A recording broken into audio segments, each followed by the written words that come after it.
very Yes, good morning to one and all present here.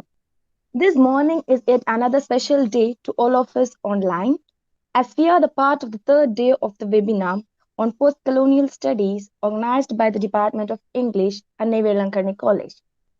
Before I start with, I would like to give an introduction about the organization who have organized this webinar. To start with, I would like to start with giving a gist of an idea about a college. Annai Velankani College, established and administered by the Friends of Kota, is a Christian minority institution under the religious jurisdiction of a Latin Catholic Diocese of Kulitarai. The college is primarily intended to provide educational opportunities mainly for the social and educational advancement of the Latin Catholic of the region of accordance with the rights of the minority community without, however, denying educational opportunities to any other people based on the sex, religion, caste, community, or region. Varied clubs and associations created space to the people to achieve according to their taste. Eco Club uh, encourages people of all departments to nurture them with the help of interest and committee staff. Literary Club fills the gap of the communication through regular training programs for each department and tie up the training program with the nearby schools. Fine Arts Club is a boon to the people to develop their talent in all sports possible areas. Sports Club conducted competition within the department and inter-college level. Counseling cells identifies the students who need the help and put them into the track of the college career with immense joy. Healthcare cells intermediately organizes healthcare camps and awareness programs. And now I'd like to tell about something about a department. Department of English, the history of English department is like linked with the other college. It has been one of the prominent departments in the college. Innovation has always been a hallmark to the department in and it is now hosts UG, PG, and YAMPhil and PhD program in an ideal matrix of young scholars. With the term of dedication, faculty members and the department continues to explore new avenues in its pursuit of excellence. We provide intensive mentoring to our students both in and beyond the classroom in wide variety of formats. The regular counseling programs and awareness education leads the people with a great enthusiasm. Tireless training on soft skills keeps the students on the right track of education. With the university placement of examination, the department adds credit to the college, winning gold medals and other merit certificates. Inter-college competition crowns the department with the champion trophies.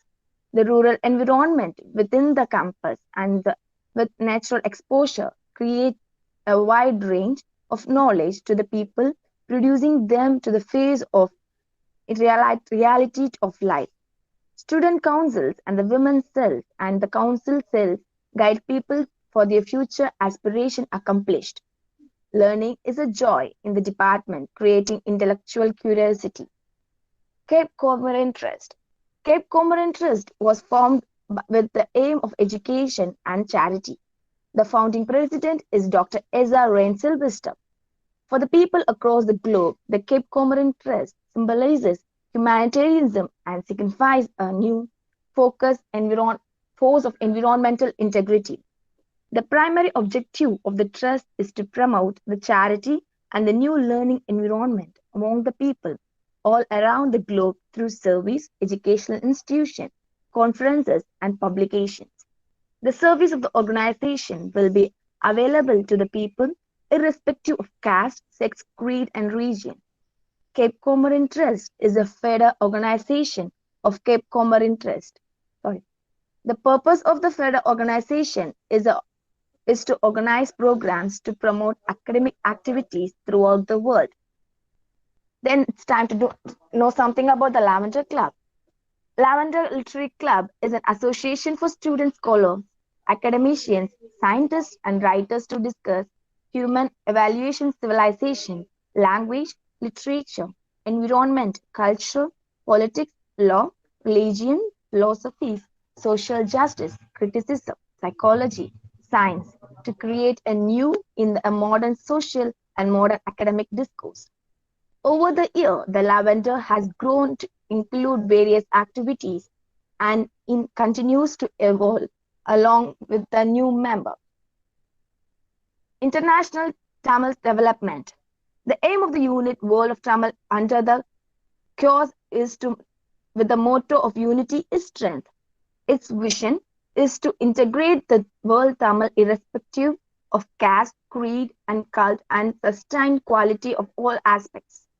Mission of ITDT is to set and of integral Tamil, their values, cultures, creating employments, opportunities, and carrying research on the antiquity of Tamil literature and tradition, and coordinating competition regarding art and science.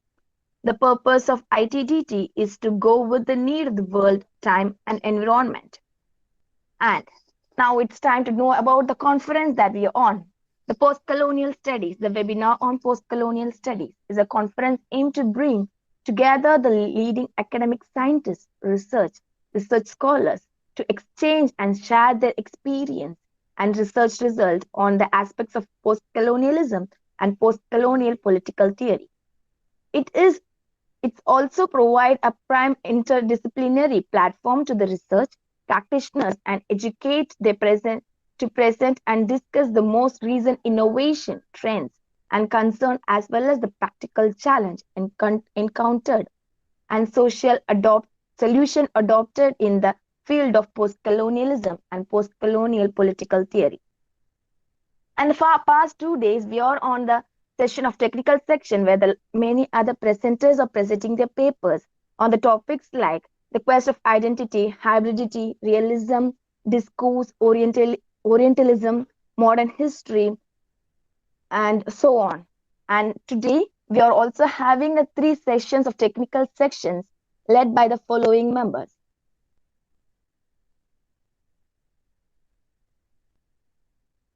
The first technical session is between 12 p.m. to 1 p.m. It's led by Dr.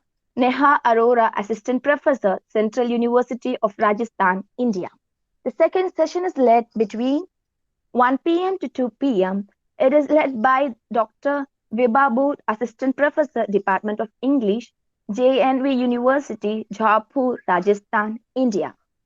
And the third session is led between 3 p.m. to 4 p.m. and it is led by Dr. Sarafsa, Assistant Professor, Department of English, University of Jammu, India. And finally, there is an additional technical session between 4 p.m. to 5 p.m. It is led by Dr. Paranchit Pandey, Assistant Professor, Department of English and Foreign Language, Gugu University of Chhattisgarh, India. And now it's time to begin our plenary session. Now I invite Dr. Joanne D. Jocelyn, Assistant Professor and Department of English and Velankani College, Toleyavatam, to invite or introduce the first plenary member. Over to you, ma'am. Thank you, Shirley, and a very good morning to all the participants. And I'm immensely pleased to introduce Dr. Amal in this platform. And he's a product of Madras University, and he has more than 7 years of experience in Maldives and administrational experiences as principal in various schools. And he's running a folk troupe, and he's very much involved in the development of youth. And he's running a trust in the name of International Tamils Development Trust. And under that, he is conducting so many training programs to the youth. And he worked as a program producer in Radio Veritas. And he's a nice students counselor. Moreover, everything, he's a football player. And he's a poet, a nice critic and a philosopher. And he has published a poetry book, and he has translated around 10 books. And his PhD is under this title Humanistic Concerns in the Poems of Nissim Ezekiel and Dawei. And he such a nice soul, and I'm happy to introduce him. And this is your platform, Dr. Amal. Rock the platform. Thank you.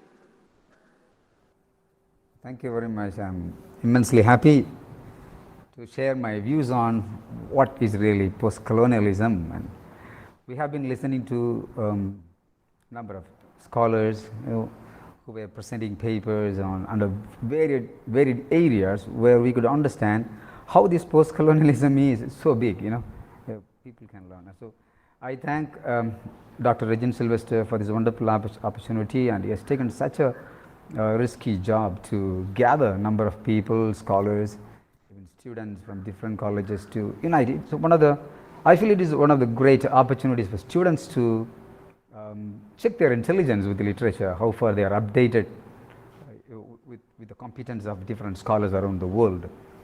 That is what is really the challenge for the students nowadays, I believe strongly, because the high-tech world is under the control of technology, where the students are no place to escape, rather to be held up in the technology of media or in mobiles and laptops.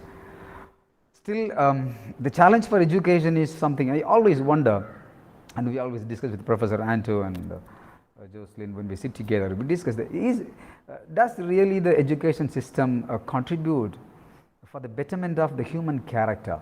Is really a challenge. And so 3 points come under this particular discussion. One is about the environment the children grow. That is the family environment, how they are brought up, whether they are in a poor family or middle class family or lower or upper middle class family. It doesn't matter where in the upper class society. Whatever it be, how they are brought up in the family matters a lot in the student's environment of growth, and of course with the characterization and formation. And the second thing we strongly believe is that the academic institutions really bring up like a shell. They are the academic institutions, they have the vital role to have the intelligence fed to the students without losing the moral values and discipline of all these things. But these things are questioned these days. How far these educational institutions supply the need of the youth? What they really need is a question. And so many things take place in competence with the economy of the society, or the character of a student, or in comparison with what do really students study. Even in the college level, students are given things to mug up and vomit what has been fed by some professors or from sources. But what is really the product or the produce of a student is very, very important. It all matters a lot, of course, with reading. And the second important thing is listening. And that is how these conferences and they really help people to come up. The conferences and different seminars can make children or students listen to different thinkings of people. Like yesterday, we listened to people who were talking about there are a number of thoughts not in favor of post-colonialism, but against colonialism, against anti-colonialism, against post-colonialism. There are a number of theories brought in, and how far we are accumulating these things. So as you all know, because more participants are in student side, I love to see what really this post-colonial. I don't know whether you have really understood the meaning of post-colonialism, and I love to share with you what the real meaning from my side. Like the whole world is under some leadership. You might have heard, starting from the culture of Tamil or the South India or African culture, wherever, or European or American, wherever the society where people live in, they have been led by some leaders. Maybe we could say Tamil society with Tolkapiyar or Thiruvalluvar. When you look at them, they are all literates. Or when you break the Greek history, the known Greek history, you have Homer. So you cannot escape them. Or when you think about Greece, you think about Plato, Aristotle, Socrates. So who really lead the society when you look at literates, scholars, or maybe the giants who know more knowledge about things. So This is how the society is brought in. Like yesterday when we were discussing, these are like even England is known as a colonizer, but they were even colonized by the Romans and other people. No? So the whole world was colonized by somehow or the other.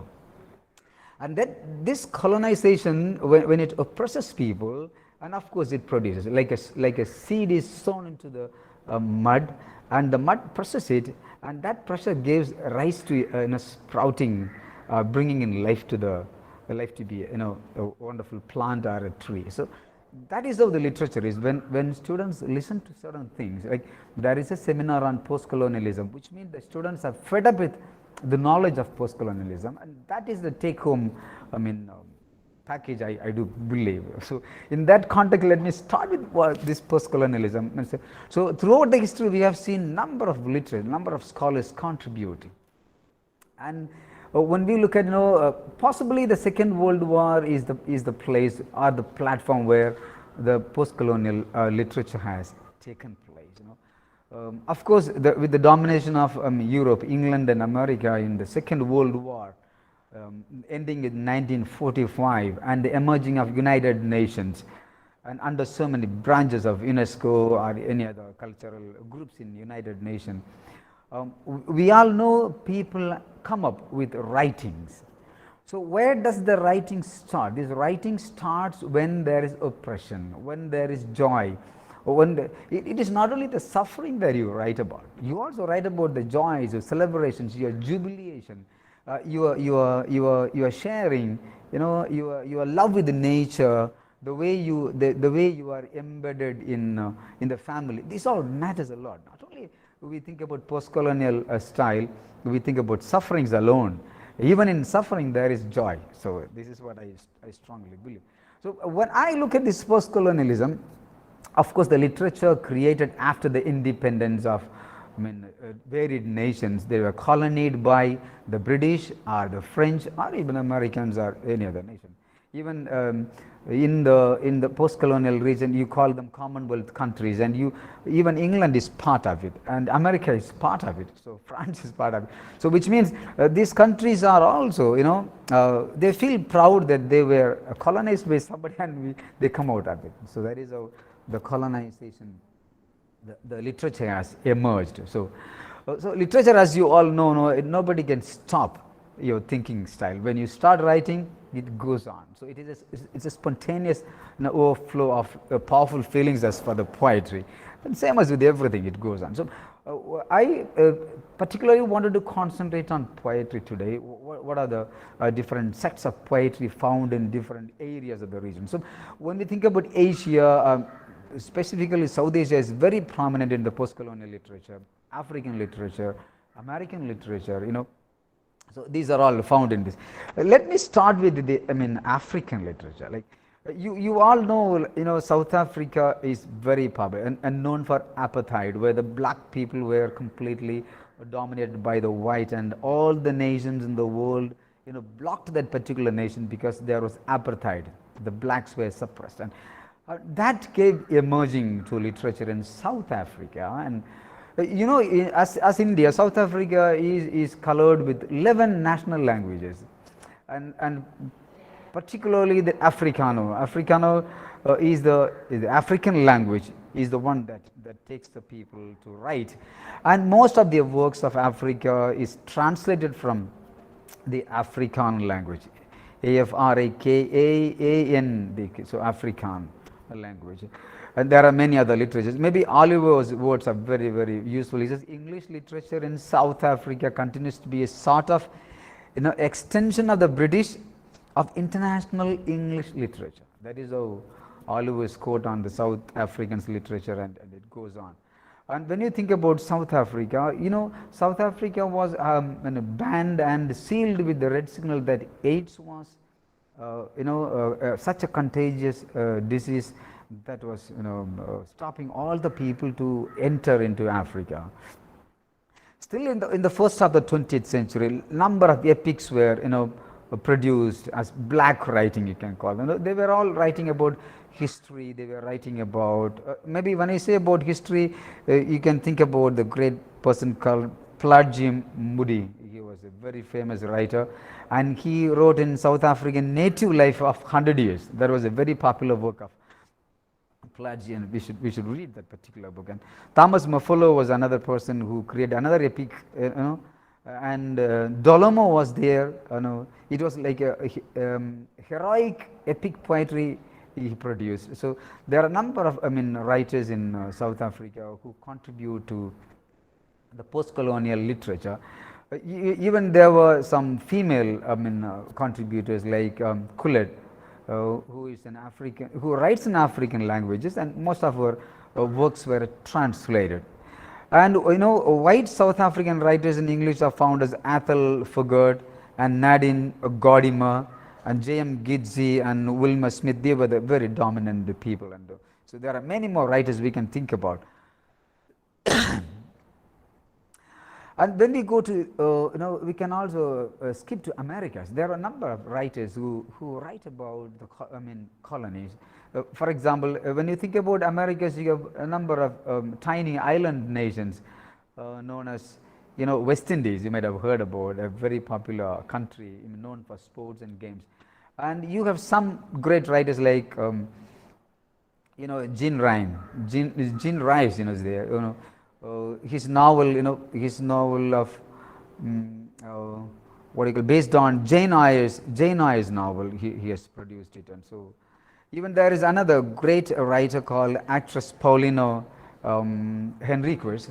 Of course, she was like a storyteller about Africa. It was all the stories of African people, how they suffered. You should remember this particular actress Pauline, very popular. Even if you browse on the internet, you get lots of things about this particular person. And in 1950s, it was all a produced series of Henry Swansea, and broadcasted in BBC programs. A very popular one.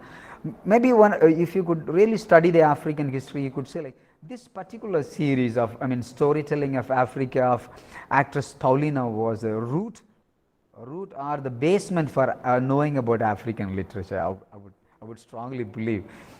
And of course, West Indies has lots of history. Like Samuel Selvan was a very, very popular writer. And you might have heard about V.S. Naipaul and George Lamming. Of course, Naipaul belongs to, stayed in the United Kingdom such a long time. Still, he is rooted in, Naipaul is rooted in the Caribbean, you can call them. So, West Indian literature is subject to different themes. They not only write about their post-colonial colonies, but they write about the identity of the black, identity of the ethnicity, identity of their language. So the Caribbean historical experiences were brought out by this. So when you think about this Caribbean literature, you can think about Americas, the people, the countries that are colonized by the British, by Spanish, by Portuguese, by French, by Netherlands. You call them Holland, people of Holland, and they were all colonized by a number of people. But still, the Caribbeans could switch their liberty from variation from their language to language. You have two West Indian writers who have won the Nobel Prize. So when I talk about these black writers, they should be very prominent. Many a time, like this morning also, I was discussing with Professor Ranto and Joseph, like a number of black writers received Nobel Prizes, but they are limited or blocked just into books or that particular day of Nobel Prize. They are not flashed much. They are not talked about much. But this particular person, Derek Walcott, he was from Trinidad. In 16th and 70s, he was very popular. Of course, he was staying in the United States, like Naipaul was born in the Trinidad. So these two people are very, very popular. And there is one more person called St. John Peirce. St. John Peirce also won Nobel Prize in 1960. So, of course, born in the French territory of Guadeloupe. Guadeloupe is another region in the Americas. So why I say these things, even post-colonial literature is dominated by the whites, dominated by the so-called dominant nations. We can say. That's why I say we should think about. But when you think about United States, of course, it has its own domination in writing. But you have, David Henry Huang. His plays are very, very popular. It addresses about the China and the French-American perspective, even the failure of America. Possibly America was a colonizer, and America was completely, dominant in the northern Asian region, and Vietnam was a platform for America. It wanted to enter into Asia through Vietnam as a country in East Asia, and it wanted to step in, but Vietnam War gave Americans a defeat. Vietnam's war gave Americans, the first defeat of America was from Vietnam. So these stories are written by a number of people in the Vietnamese literature. They were all translated into, and when you think about Bharati Mukherjee, an East Indian ancestry, also has a record of American, of course, American writer, entering lots of things about in what you call the colonization.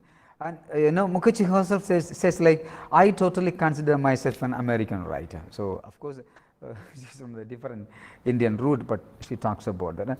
And Jhumpa Lahiri is a very, very popular writer, as you all know, and of course an Indian American author, and he is an interpreter to melodies, won the Pulitzer Prize. So why I explain all these things, because these writers should be known to the students. There should be a number of, touch of hands on the books to read. When you think about the, throughout American history, you have African Americans. You cannot avoid African Americans in America. So there are a number of black writers who dominate the American gate of literature. Especially Henry Louis Gates was a very popular writer, of course, a junior. Likewise, when you jump into African American writers, they were attempting to subvert the literary and power of tradition of the United States. So when you think about Americans, United States, United States is not a country of the white people. It was a nation of the Red Indians. The Red Indians, the natives were the Red Indians, but they were all scattered or dismantled, or they were all pulverized by the American domination, the European settlers in America. So, but they were all considered. The same way, number of writers from Red Indian side, there are, you call them Native American or Renaissance. There is a moment you can call Native American Renaissance. And Kenneth Lincoln was a very popular writer who talks about the Native American Renaissance, and significant productions in the United States was produced in the 1960s about this particular author. You can never forget Robert Lee and Alan Bailey, two writers who gained popularity through their expression of political entrance. So that could be found in their writing. And when you think about Canada, so Africa and Americans, and now in Canada, you have some great writers, and you can never skip. You can never skip Margaret Atwood, such a post-colonial writer who deals with the themes of identity seeking through her southern Ontario's Goth style of writing. She's very, very popular. Her books are even prescribed in Indian literatures, and they've got Surfacing is a very popular novel. Read in syllabus, even in MS University it has got. So Canadian Michael Ondaatje is another internationally acclaimed author who writes about Sri Lankan sufferings. So Michael Ondaatje is a very reputed writer. Her words like running in the family, the cat stable, they all talk about the Sri Lankan struggle. And you have another person called Cyril Dabydeen. Cyril Dabydeen was 1945 and writes about Indian descent. Of course, he is a Canadian writer. Of course, Indian descent is there. He grew in a sugar plantation in Indian, in the sense of Indians rooted in the Sri Lankan family environment. So these are the people who contribute really to post-colonial literature. And when you think about the West Asian style, West Asia, if you think about West Asia, of course the Middle West we say, and you can think about Egyptian literature or Syrian literature, and leading Egyptian novelist is Naguib Mahfouz. Naguib Mahfouz, an Islamic writer whose writings are very, very popular as a novelist. You can think about African, I mean, in Africa, of course, Egypt is an African country, and Egyptian revolution in 1919, after the Russian revolution in 1917, both took place in successive years, and Egyptian revolution was against the, particularly against the British rule, of course, against the Sudanese rule, and Mahfouz produced this, Mahfouz produced this particular revolution of the Egyptians, how their richness is, I mean, intact within the people, So this Egyptian, their life, their revolution, their history, their hierarchy, everything is, I mean, found in this novel. It's so beautiful. And then when we come about to South Asia, Southeast Asia, you have the Philippines, and Philippines is, more influenced by the European style of French and Spanish writing. French and Spanish diction is also found. Even the Filipina or Filipini, when they speak, their language is completely with Spanish style. And in the 20th century, Spanish language is very dominant in the Philippines.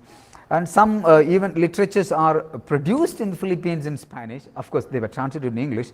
And Joe Dalice was a very, very well-known writer, and NVM Gonzalez was another one. But Nick Jacquin, these three people really made the Filipinos literature into a post-colonial style of reading literature. And when you come into Indonesia, and Indonesia is Muslim populated country, having more than 40 crore people in number of islands, and it has a wonderful presentation of literature after post-colonialism, reflecting the era of the Dutch East Indies. So the Dutch was, when I talk about the Dutch, the Holland, the people, or Netherlands people were colonizing the Dutch, the Indonesians more, and their literature was more about Eurocentric or Indocentric.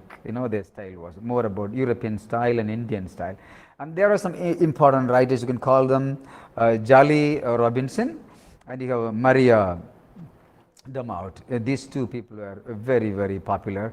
And when you think about this particular, sect of literature in South Asia, Southeast Asia, Singapore also plays a very prominent role. And of course, their style is about Euro-Asian style of model writers. European style is followed, or Asian style is followed. And you have a very, very, very popular female writer whom you call as Bonnie Hicks. Bonnie Hicks was, of course, she passed away in 1997. Her style was exceptionally great in Singapore in post-colonial literature. Her book, the first book, Excuse Me, Are You a Model, is a well-recognized book, and it is really a milestone in the literary culture of Singapore, and she produced. And coming back to India, such a magnanimous production has taken place in Indian writings after post-colonial. Of course, even before post-colonialism, there was a number of writings, and of course we all know about Salman Rushdie, his style of writing. He really transcended the reality of post-colonial writing in India, with Amit Chaudhry, of course, expressed through their books in ironic proposition of Indian best writing. Before the independence in 1947, India was dominant by the British writing, British history, British domination, British culture, British education. These were all for. But when Salman Rushdie came into his writing, it was all Indianization. And Amit Chaudhry Amit Chaudhry was very, very prominent in talks about the imperialistic structure of the Indian system. And they made pure English. That's how the style of South Asian literature India is found. Maybe after Salman Rushdie, Indian writing, it has a magical realism, you can say. Indian writing took its own pace. Nobody could stop the emerge of Indian writing. So marvelously it was moving, and you could say like non-linear narrative hybrid languages found in sustainable energy. When you think about R.K. Narayanan, oh my God, his writings enlightened the youth of Indian society, making the Indianness. This Indianness was actually followed by Nizamism in his following years. And these postcolonial theories were taken up by Amitav Ghosh. Amitav Ghosh, of course, accepted the Euro-Asian Commonwealth, Euro-Asian style of writing. Even Amitav Ghosh won Commonwealth Writers' Prize for his book. So, and renowned writers like V.S. Naipaul. V.S. Naipaul, we could see like a third generation of Indian from Trinidad. Of course, he is from Trinidad, but still a Nobel Prize winner, and with Indian root. Naipaul is so popular, her writings are famous. Amitav Ghosh, like Indian authors like Amitav Ghosh, Anita Desai, very, very reputed novelist. Hanis Qureshi, and Rohinton Mistry, Meena Alexander, Arundhati Rai, a modern writer, and Kiran Desai. They all write about post-colonial literature with very, a significant contribution to literature. So you can read, as students, as research scholars, you should read number of books. Not only the area that you choose and read on, you should know about these people and read about. And Arundhati Roy is very popular in her own writings, and her novels are, reaching the heights in the European and American markets. So we should not hesitate to read these. Books of this. There are also a number of literature produced in Urdu language. Urdu language. The Muslim community in India is more than 15 crores in India. More than 15 crores in India, and therefore their literature is also dominant. Of course, their writings are more in Urdu, and they were all translated. And Makhan, by Paigam Afaki. Makhan by Paigam Afaki is a very, very popular work as a novelist. She Ruga Zamin is another production by Abdul Zamad. Abdul Zamad was another novelist who produces wonderful things. And Makhan really influenced many English writers. And for example, Vikram Seth was very well influenced by Makhan. And Palita was another one published in 2011. It is something like a political, cynicism is found in this literature. Maybe a common Indian citizen is, taken into consideration. The 60 decades of Indian independence is found. You can never skip Nizam Ezekiel, a man who rocked the Indian poetry, born in 1924 and died in 2004. Very popular writer, a post-colonial writer.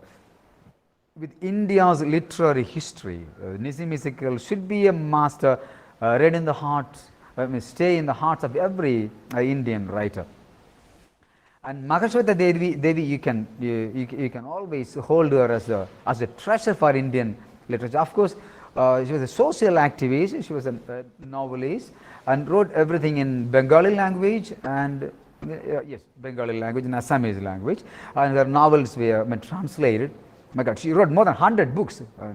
So Mahashweta Devi's works were now recently banned by the government rules, but now they are all emerging up. And thinking about Sri Lanka, you have a few writers. Nihal De Silva and Carl Muller, two writers, are very dedicated, and they are known as ethnic conflict writers. They write about the ethnic clash between the Tamils, Muslims, and the Sinhalese societies in Sri Lanka. And the same way, you have Bangladesh writers like, of course, they produce beautiful English folk literature. You can find them. And Shakim Al-Din is very much known in Bangladesh as a post-colonial dramatist. So likewise, a number of post-colonial writings have taken place. And when you think about Europe, Europe has the domination of Irish War. So Irish War took place between, Irish is the country next to, England, Scotland, Ireland, and Wales were the combination of England earlier. You call them Great Britain. And this particular sense of Irish people who were completely Catholics, and the British people who were Protestants. There was a clash between the Irish people and the Protestants of England, and this took place between 1919 and 1921. and the Red Sunday was a very popular day observed by the Irish people, where the British army entered into a stadium of football match with shotgun and killed thousands of Irish people, and that gave rise to Irish literature. So Irish literature is taken into consideration by many other Indian writers and European writers, and a number of novelists, even E.M. Foster. Even E.M. Foster, in a passage to India, takes a subject of relationship between East and West. So E.M. Foster is well-known writer. We should be taken into consideration. And Dr. Aziz, Dr. Aziz also produced stories of English women, and a number of things were said by these people. And Rajkota, in 1942, about the Second World War, or at its zenith, it's all very much known. So Southeast Asia or Asian region is completely dominant now by the English writings. And when you think about Wales, as I said, Wales is also annexed by England, as I told you. A legal system of law of Wales is practiced by or dominated by English people, and there is also Wales Act, Wales rule. Still, Wales National Party has considered Wales literature, and Wales language poets are found by Sounder Lewis, is a very great dramatist and a poet and novelist, Sounder Lewis. It is also mixed with English language, maybe Anglo-Welsh literature they call them. A number of literatures were translated, and Welsh English is really very prominent in the region of England or Great Britain. And likewise, R.S. Thomas is another poet who figures the second half of the 20th century. So R.S. Thomas poetry were very dominant in the Wales language.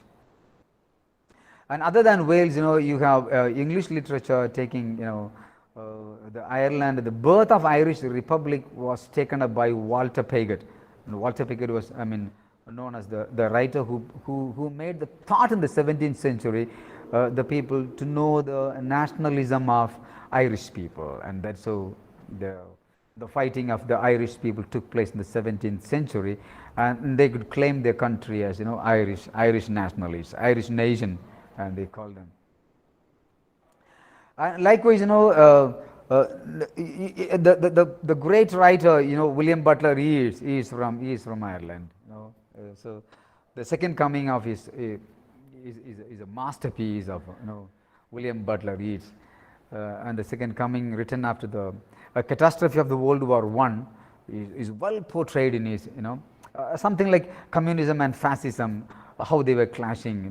There was actually the fascism and communism was the two different angles found with capitalism during the First World War and Second World War.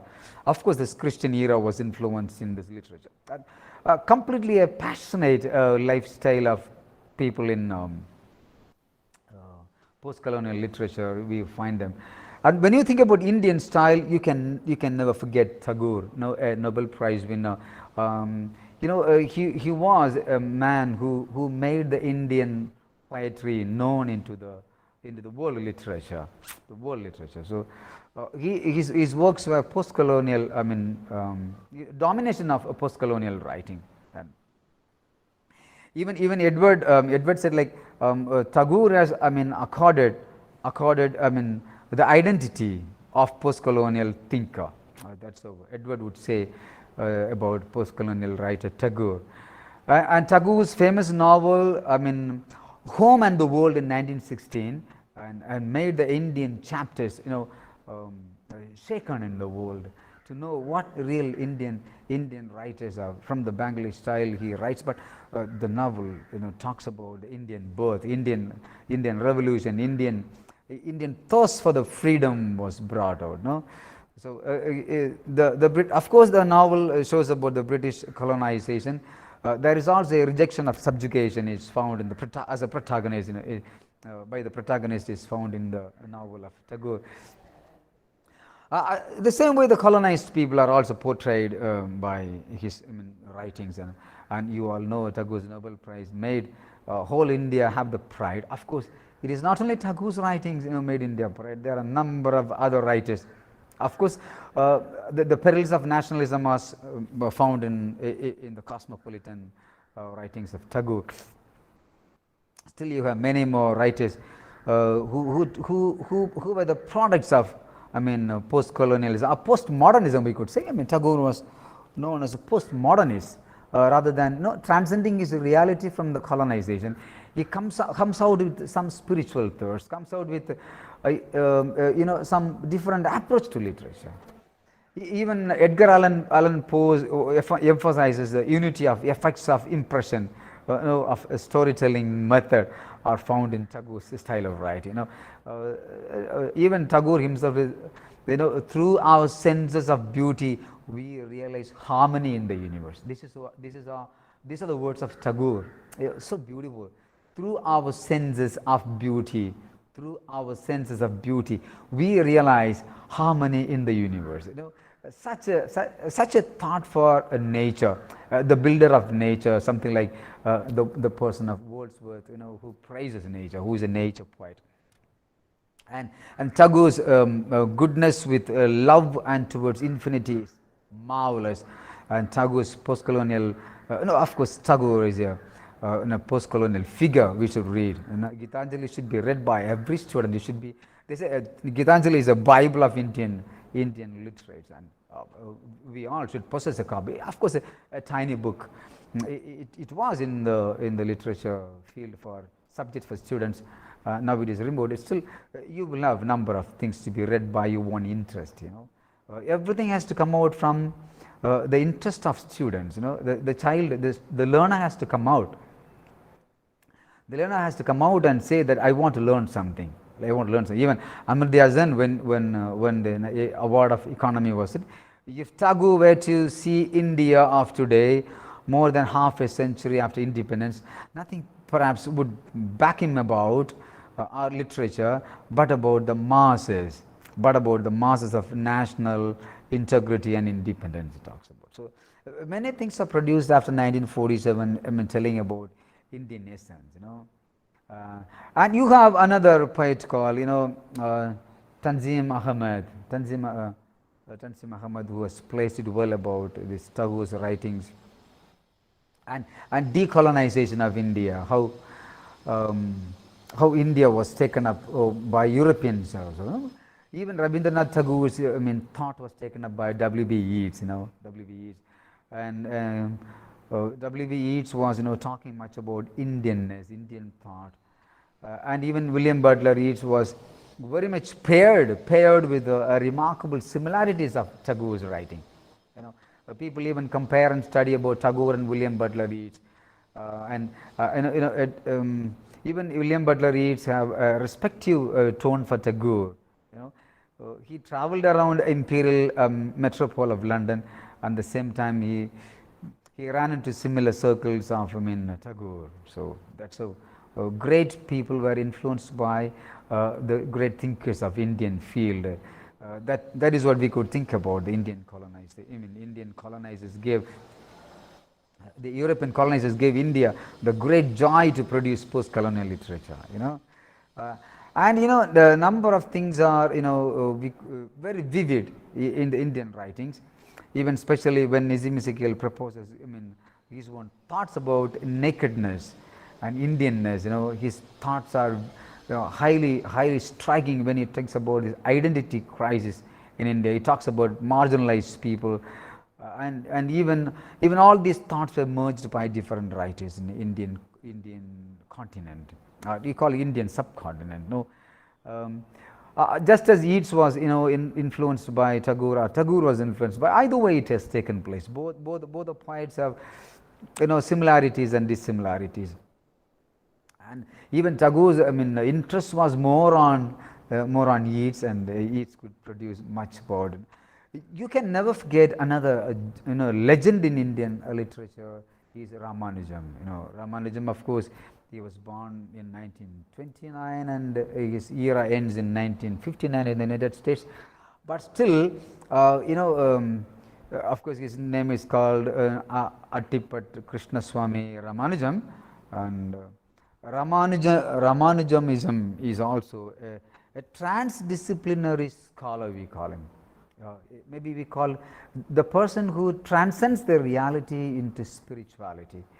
The man who transcends the ordinary life essence into a magnanimous intuition for someone. So, even in his own college days, he was in Mysore for his BA and MA, and he started teaching his own colleagues in his own student. That much brilliance was found in his language, and South Asian language and civilization was his research, and he contributed wonderful things. His collected poems in 1995, when it was published, it was warmly welcomed by the people, and the cultural span of life was found in several disciplinary areas, as in Ramanujan. He explains about the cultural ideologies or the behavioral manifestation. Behavioral manifestation, he brings how a person could behave with nature, behave with himself, behave with the other, with the pair, with the family, with the society. So beautifully he brings in the writings. His essays were mirrors are windows, towards an anthology of reflections. His writings are more found as reflections, more as commentaries. The interior landscape, love poems from a classical Tamil anthology. Actually Ramanujan is a merger of classical Tamil. He merges, the Ettu Togai and Pathu Padalgal, namely Ahananuru and Purananuru. Ahananuru is a series of poems written by a number of poets in the 1st century, before 2000 years, who talked about varied lifestyle and the modernity of Tamil society in South India, and he merges them, he transcends them into the reality. His contribution to the South Asian studies is exceptionally great. Is there an Indian way of thinking? Is a marvelous anthropologic writing style of Ramanujan. Ramanujan is really the masterpiece of Indian postcolonial writer. Of course, his era started before postcolonialism, and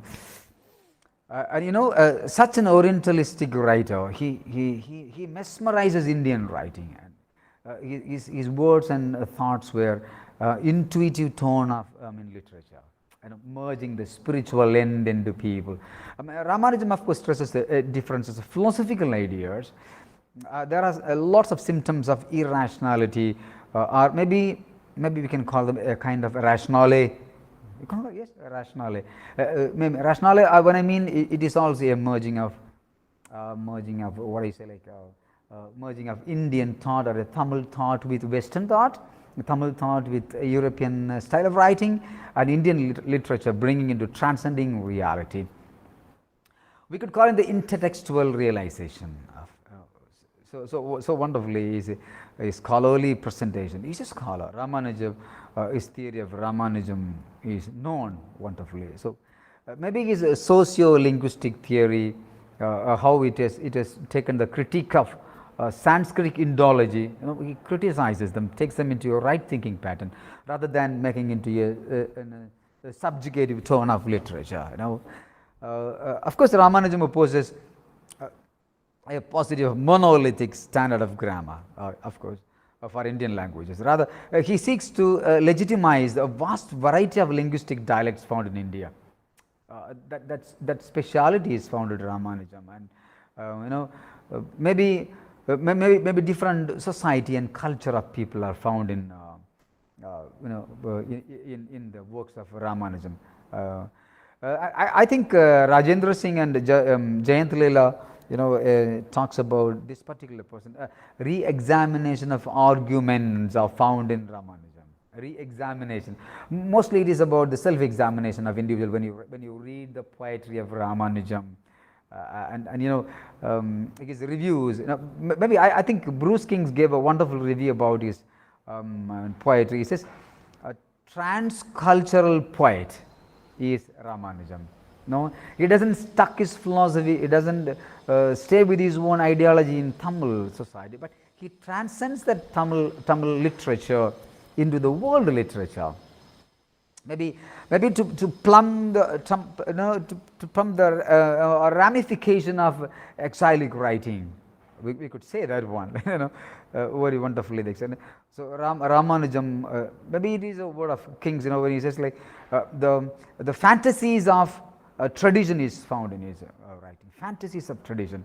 This is a multiple themes. Hybridity is another. Hybridity and transculturalization is found in his two poems, namely The Second Sight and in The Astronomer. Second Sight and Astronomer are the two masterpieces of Ramanujan that talks about taking one's reality into another style of writing. Of course, the poem Astronomer says, sky man in the manhole with astronomy for dream, astrology for nightmare. Fat man full of proverbs, the language of linears, living in square after. How beautifully he goes on with his poems. His poems are exclusively great. In his birthday shirt, as a whole, in his minude horoscope. So beautifully he presents how a person, when he celebrates a birthday, he looks at his horoscope and finds how his life.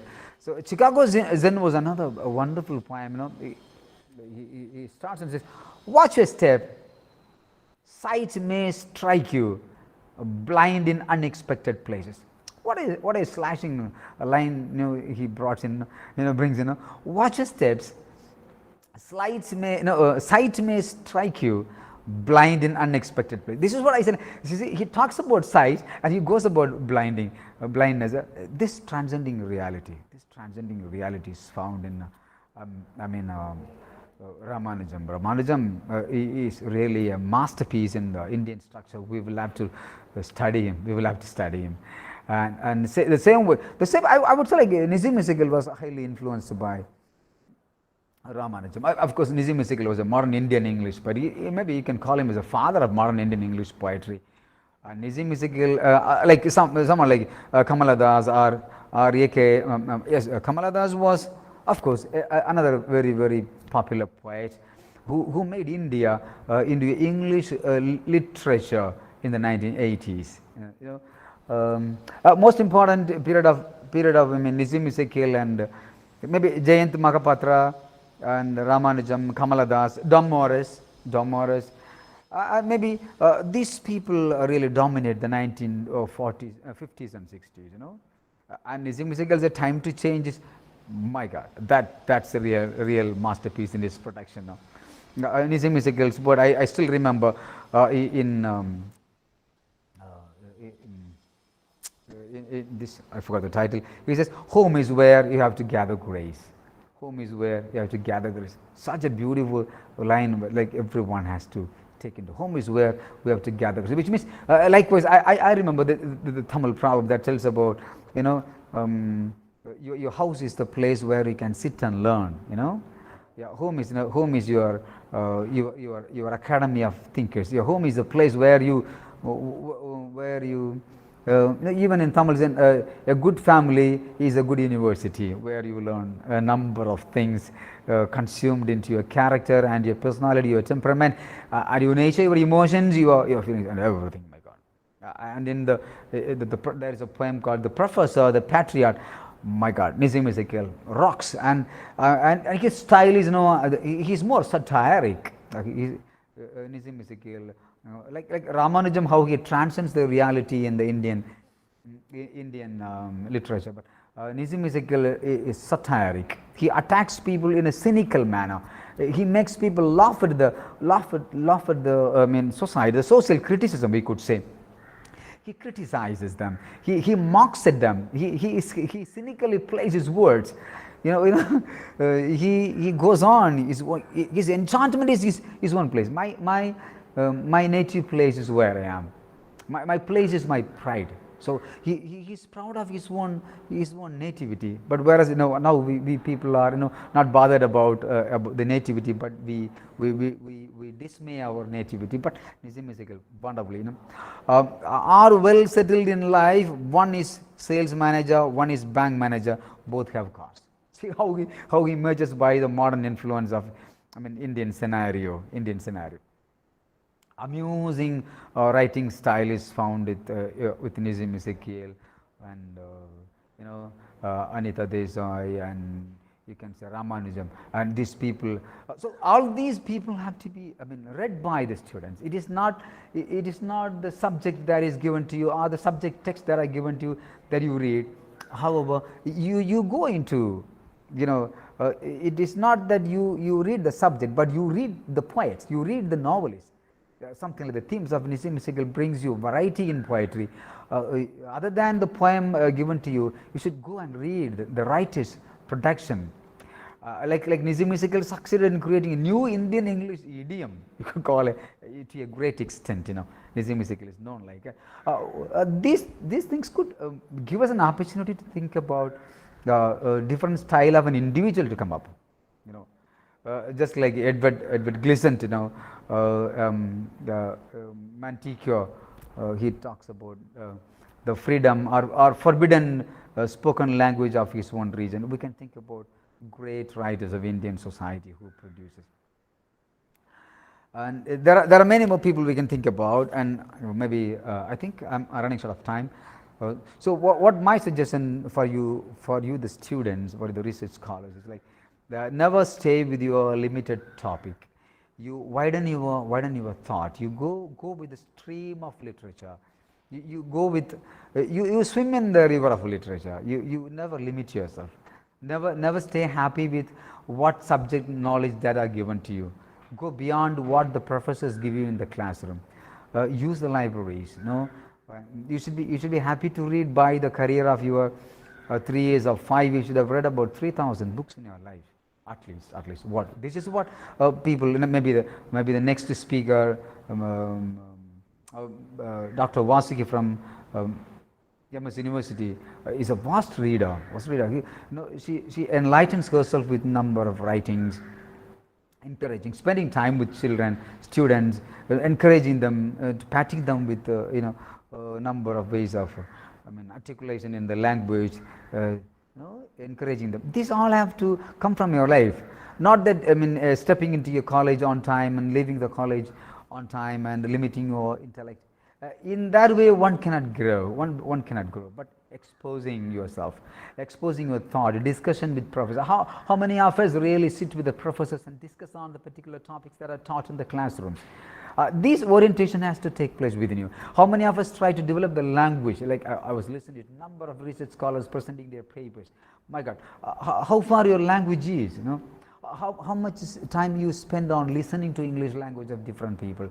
How much time you spend on BBC English language system that is available for you to update your language. How many books you read every day. At least 3 hours you have to spend every day. 3 hours you have to spend. I would see Nizam Ezekiel's bed was completely covered with books than carpets. Like you could see, Kamalada's room is completely covered with books than the clothes. So this is how things have to go on. As Nizam as Abdul Kalam was found with books than his own dress. So this is how a writer and thinker is. So we have to follow them. It is not the degree that you go give you pride, but the books you read give you pride. It is not the number of professors you meet, but the number of time, the number of hours you spend with your professors on discussions, rather than going home with your books and your lunch packed packages. So don't be the lifeless commodities in institutions. An institution is an institution. It is a structure. In that structure, how you blossom. In that structure, how you enrich yourself. That is how the whole system is. And thank you for the wonderful opportunity. Thanks to John Jocelyn, the HOD of Anaivalangani College, Tolaiavatam, who has organized and supported Cape Comorin, Dr. Regin, for the wonderful, 3-day conference.